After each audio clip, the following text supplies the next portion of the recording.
নমস্কার, আরও একটা নতুন ভিডিওতে আপনাদের স্বাগত। তো আজকে আমার স্টুডেন্টের বাড়ি আজকে নারায়ণ পুজো ছিল গুরু পূর্ণিমা উপলক্ষে। তো গুরু পূর্ণিমা উপলক্ষে নারায়ণ পুজোতে আমি প্রসাদ খেতে গেছিলাম।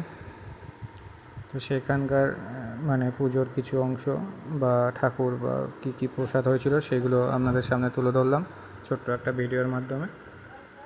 তো ভালো লাগলে অবশ্যই লাইক, কমেন্ট, শেয়ার করবেন আর আমার পাশে থাকবেন। ইউটিউব থেকে দেখলে সাবস্ক্রাইব করে দেবেন আমার চ্যানেলটা, আর ফেসবুক থেকে দেখলে ফলো করবেন। তো কেমন লাগলো ভিডিওটা অবশ্যই কমেন্ট করে জানাবেন সবাই।